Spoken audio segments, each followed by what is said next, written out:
Scissors లేదా fits ఉన్న patients వేసుకునే మెడిసిన్స్లో ఎటువంటి జాగ్రత్తలు తీసుకోవాలి? ఈరోజు కిమ్స్ ఎమర్జెన్సీలో ఒక యంగ్ ఫిమేల్ వచ్చింది. యాక్చువల్లీ తను ఆల్మోస్ట్ 10 years నుంచి ఎవ్రీ మంత్ ఫిట్స్ వస్తున్నాయని చెప్పి ఫాలోఅప్లో ఉన్నారు. రీసెంట్గా ఒక 2-3 months నుంచి her fits got control. But problem why she came to emergency అంటే ఈరోజు ఎమర్జెన్సీకి మెయిన్గా ల్యాండ్ అవ్వడానికి కారణం ఏంటంటే unsupervision of drugs being taken by her. అంటే ఆమె వేసుకునే ఫిట్స్ మెడిసిన్స్ మీద కరెక్ట్గా సూపర్విజన్ లేకపోవడం వల్ల తను ఒక డబ్బాలో ఉన్న టాబ్లెట్స్ ఎక్కువగా వేసుకోవటం వల్ల ఎమర్జెన్సీకి ఆమె కళ్ళు తిరగటంతో ప్లస్ నడిచినప్పుడు తూలిపోయినట్టు ఉండటము, కళ్ళు తెరిచి చూస్తే రెండుగా కనపడటం, ఈ సిమ్టమ్స్తో మా దగ్గరికి వచ్చింది.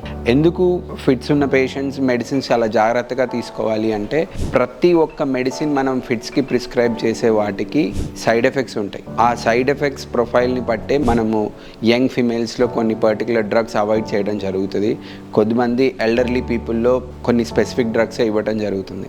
కాబట్టి నేను చెప్పేది ఏంటంటే ఎవరైతే ఫిట్స్ మెడిసిన్స్ మీద ఉన్నారో వాళ్ళకి చాలా క్లోజ్ సూపర్విజన్ ఉండాలి. మనం రెగ్యులర్గా ఎన్ని డ్రగ్స్ వేసుకుంటున్నాం, ఎన్ని మిగిలాయి, తర్వాత నెక్స్ట్ పర్చేస్ చేసేటప్పుడు కూడా ఇవన్నీ కౌంట్ చేసుకొని జాగ్రత్తగా సూపర్విజన్ ఉంటే we can prevent side effects on our baby or our kid.